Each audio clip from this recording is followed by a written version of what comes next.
स्वागत है आपके अपनी यूट्यूब चैनल पर। तो ये देख लीजिए, तो आपका अर्धवार्षिक पेपर 9 अक्टूबर से होने वाले हैं। एक कक्षा तीसरी से 8वीं तक होने वाले हैं ये पेपर। तो ये देख लीजिए, आपका पेपर आ चुका है तो कक्षा 8वीं वालों का। तो इसमें ये देख लीजिए, आपका प्रश्न क्रमांक 1 में आपका इस प्रकार रहेगा। तो प्रकृति का सुकुमार कवि कहा जाता है। तो आपको ये पता हो जाए कि प्रकृति के सुकुमार कवि कौन कहलाते हैं। सुमित्रानंद पंत कहलाते हैं। तो दूसरे का आपका आंसर रहेगा मुंडा समाज के आराध्य देव। सिंह का अर्थ है, तो ये देख लीजिए, आपके आंसर्स भी मैं कुछ आप देने वाले हैं। सिंह का अर्थ होता है आपका सह होगा। तानाजी के छोटे भाई का क्या नाम था। तो ये देख लीजिए, और यदि आपका इसका सॉल्यूशन आपको चाहिए तो मुझे कमेंट करके बताइएगा। तो मैं आपको पूरा आपका सॉल्यूशन भी मैं आपको प्रोवाइड करा दूंगा। तो ये देख लीजिए, लक्ष्य भेद का एक ही उपाय बताया गया है। तो ये देख लीजिए, इस प्रकार आपके क्वेश्चंस रहेंगे।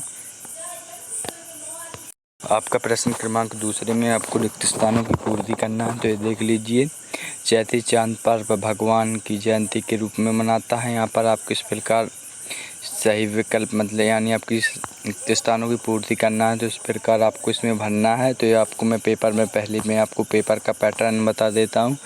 तो इस प्रकार आपका पेपर आया है। तो ये देख लीजिए, निम्नलिखित में से प्रश्नों के संक्षिप्त में उत्तर दीजिए। तो ये देख लीजिए, सावन में मंगल गीत कौन गाता है। तो इसका उत्तर होगा सावन में मंगल गीत पक्षियों के झुंड गाते हैं। तो इस प्रकार आपका आंसर रहेगा। वर्षा रोगियों का उपचार कैसे करते हैं। तो देख लीजिए, वर्षा रोगियों का उपचार जड़ी बूटियों से करते हैं। तो इस प्रकार आपका आंसर रहेगा। अमृता देवी का नारा क्या था। अमृता देवी का नारा था सिर साटे पर रूख रहे तो सस्तो जाड़ पेड़ों से। तो इस प्रकार देख लीजिए, अमृता देवी का यह नारा था। और लेखक के लक्ष्य भेद का मूल मंत्र किसे कहा जाता है। तो देख लीजिए,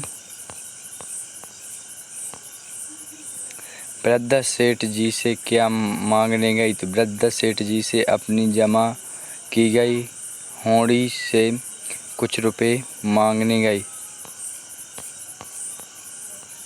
ये देख लीजिए, प्रश्न क्रमांक चौथे में निम्नलिखित में कुछ प्रश्नों के उत्तर विस्तार में बताइए। से पहला आपका क्वेश्चन रहेगा, सेठ याचक और वह दाता इस वाक्य का क्या अर्थ है, स्पष्ट कीजिए। विक्रम संवाद के अनुसार वर्ष के महीनों के नाम लिखिए। धन पाकर हमें अभिमान क्यों नहीं करना चाहिए। अमृता देवी व अन्य शहीदों से आपको क्या प्रेरणा मिलती है। तलवार सोई से क्या आशा है। तो ये देख लीजिए, पाँचवें का लहू देंगे मगर इस देश की माटी नहीं देंगे। किसी लोप नज़र से यदि हमारी मुक्ति को देखा जाए तो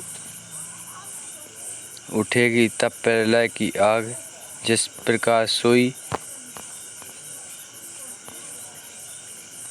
किसी एक लेखक का परिचय यहाँ पर लिखना है। प्रश्न क्रमांक 6 में आपको रविन्द्रनाथ टैगोर, गिरधर कबीरा, श्री रामनाथ सुमन और सुमित्रानंद पंत का आपका जीवन परिचय या लेखक परिचय आपको लिखना है। तो ये देख लीजिए, प्रश्न क्रमांक 7 में मुहावरों का अर्थ देना है।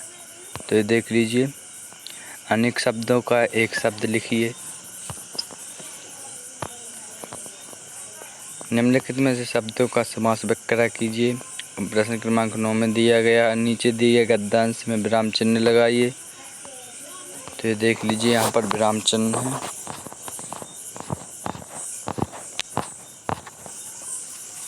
अब यहाँ पर प्रश्न क्रमांक 9 में आपका विराम चिन्ह का आंसर है। प्रश्न क्रमांक 10 के नीचे गद्यांश से विराम चिन्ह लगाइए। प्रश्न क्रमांक 11 में भी आपको इस प्रकार करना है। तो ये देख लीजिए,